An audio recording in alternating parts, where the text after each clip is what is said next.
Episode 130. Are these comics going to make good film and television shows? We have Dark Knights of Steel All Winter #1. We have Destro. And we have Daredevil, the woman without fear. Let's talk about them right now.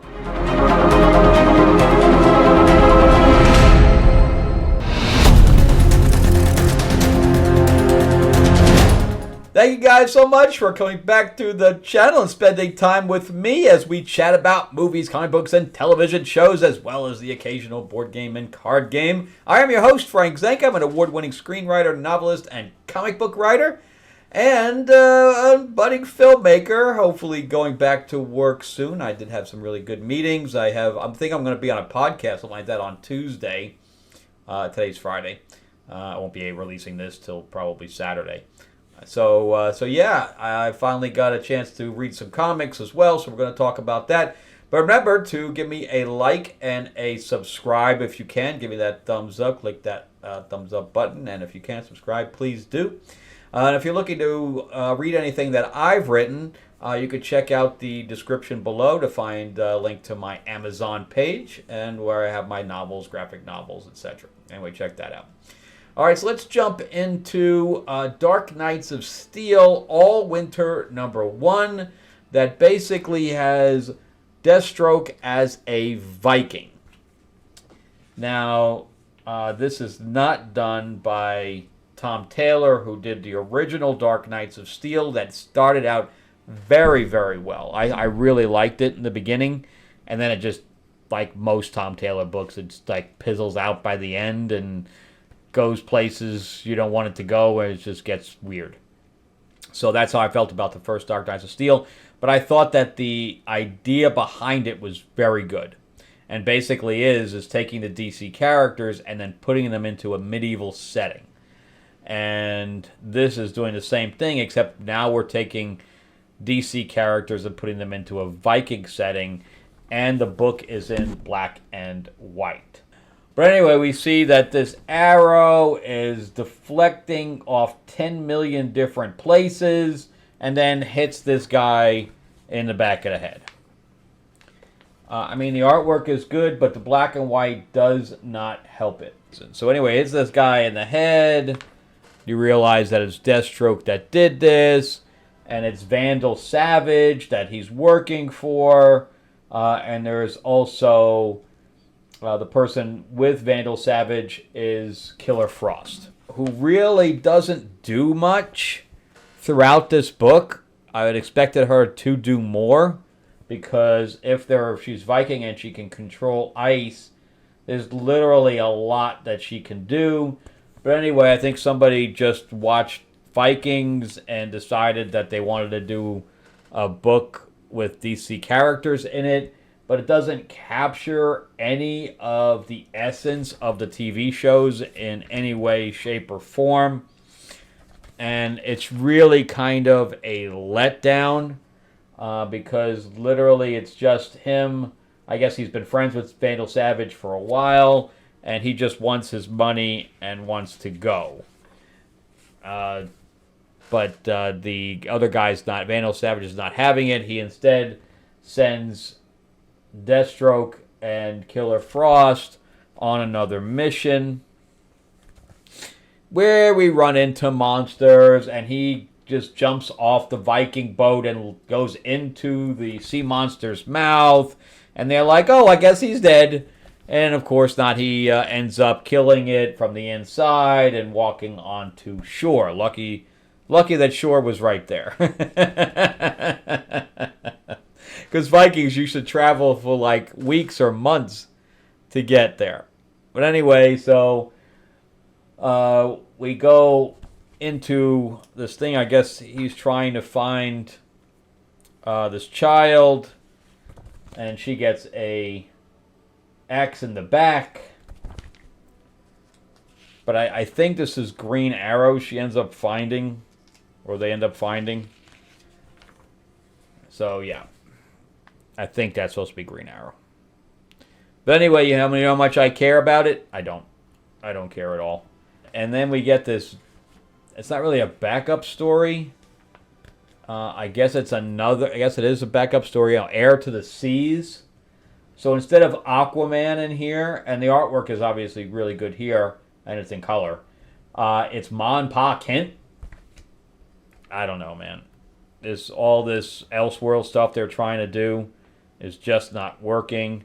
And then at the end, I think that looks like Namor, but it's not because this is DC. That does look like Namor. And it ends up being Black Manta. I don't know. I don't care. This is crap. It's not good at all. Unfortunately, I was looking forward to it. I'm like, wow, a DC book set in Viking times could be kind of cool. But it's not. The writing on it is just horrible. Just horrible. There's nothing there. There's no story. All right. I don't even know why they were searching for. I'm sure they said it, but I don't even recall it because it was so inconsequential to my life. So yeah, I won't be continuing that, and I'm not sure how much of the Dark Knights of Steel or the Elseworld stuff I'm going to be getting, because they're just releasing a pile of it, and then they're going to be releasing this Absolute Universe thing, and I don't care about any of it. I don't care about any of it. All right, so let's jump into Daredevil, the Woman Without Fear. So this is a continuation of Elektra Natchios being Daredevil. And he, stopped being Daredevil for a while, and she realized that Hell's Kitchen needed Daredevil no matter what. So it's kind of like the whole Batman thing where John Paul Valley came in kind of thing. And she took over being Daredevil and is still Daredevil. So when Jane Foster took over as Thor, that was a limited run, and then Thor came back.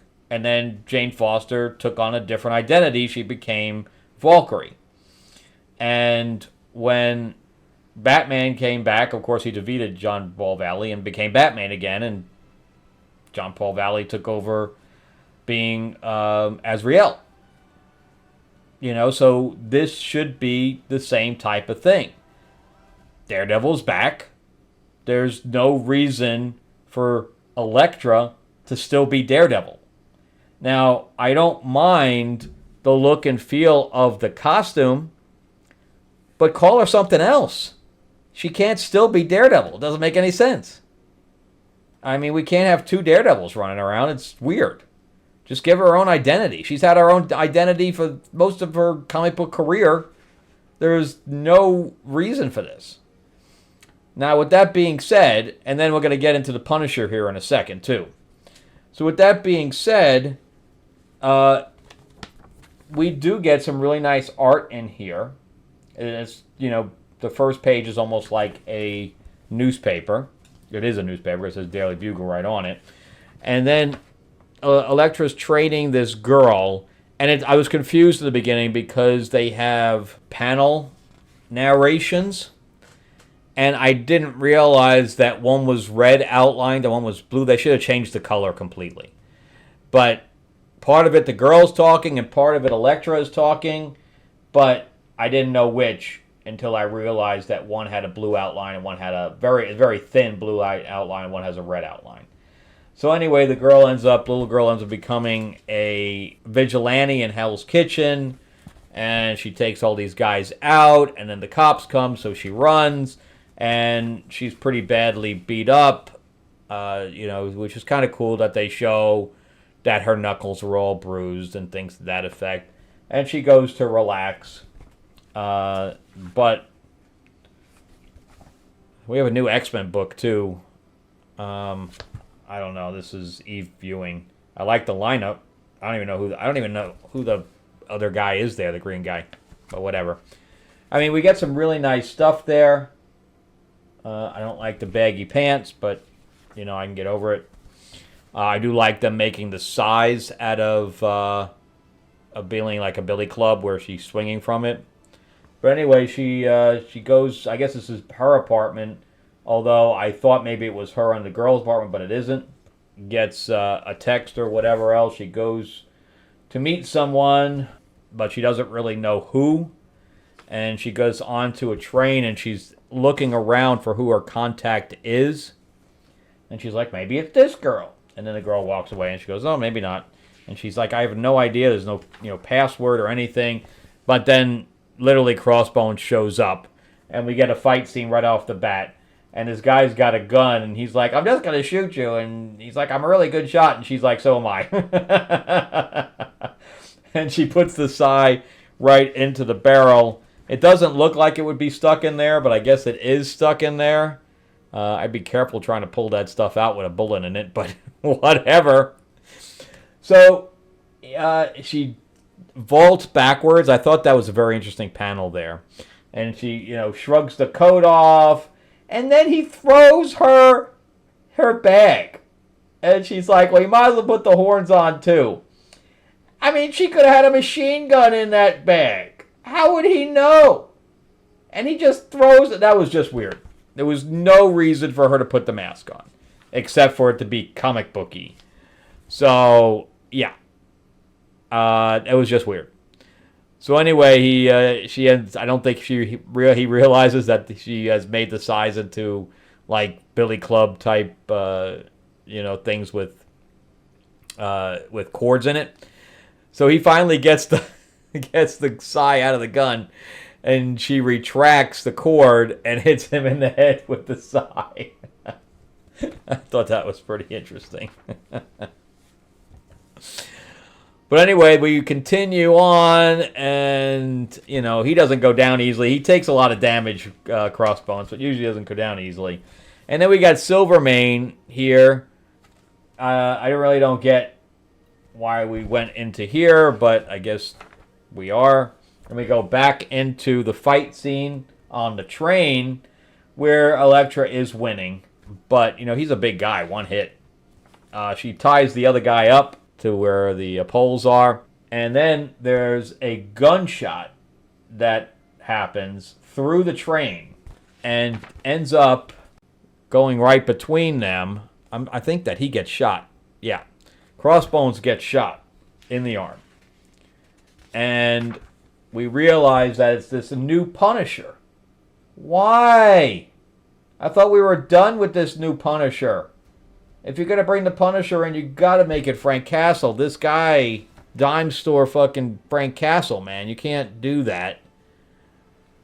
But it's continuing on with the Punisher, with this other Punisher that's, I don't know, whatever. See, the thing for next time is the other Punisher. I really like this. I don't really like the fact that her name is Daredevil. I don't like the fact that they're bringing in another Punisher when Frank Castle's still around. It's why? But anyway, I think the writing is decent on it, and I will continue this one. Since I'm going to be dropping Hulk, I'm going to be dropping Ultimate Black Panther because they're really going nowhere. Erica Schultz is writing on that. All right, so will it become a good film and television show? Maybe. I really think they need to give her own identity, though. You can't put Daredevil out there. Everybody's going to know it. Where's Matt Murdock? And that's the problem. Give her a new name. Okay, let's jump into Destro number 2. This is continuing the Energon universe. This was by Dan Waters.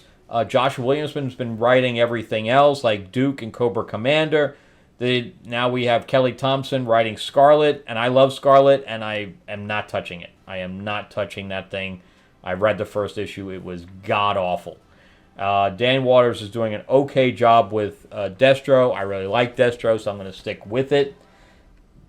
And so we had a attack by the twins. He thinks it's the twins on Mars, which is not the planet, but his company, and he sells weapons. He's a weapons dealer.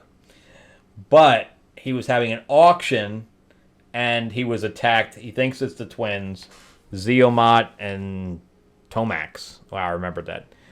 And of course, they didn't do it. We don't really know who did it yet. They think each other are at war, but we as a audience know that they didn't do it. They're blaming one another. They're at war with one another. They're literally hitting each other's compounds, etc. So they're literally just throwing weapons at one another, and then they attack the warehouse or the facility where Destro is manufacturing the bats, which are basically his Terminators. So they're his robotic army. And he's like, we got to make sure that we don't have any witnesses because I'm creating energon in there also underground or whatever, and I can't have any of their people make it back to report. So they activate the bats that aren't completed yet.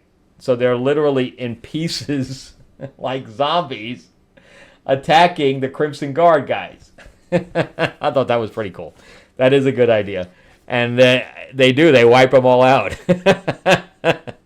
So they report back saying, yeah, we attacked it and we destroyed it, but none of our guys made it back.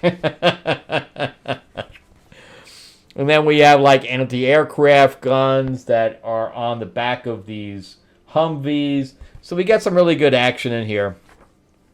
To the point where Destro says, let's meet, let's just parlay.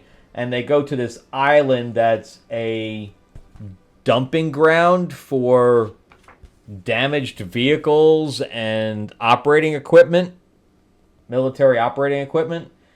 And, you know, they hold him at gunpoint, and he's like, look, if you guys win, you really don't want Mars destroyed because you guys could take it over. And I don't want your company destroyed because I could take that over.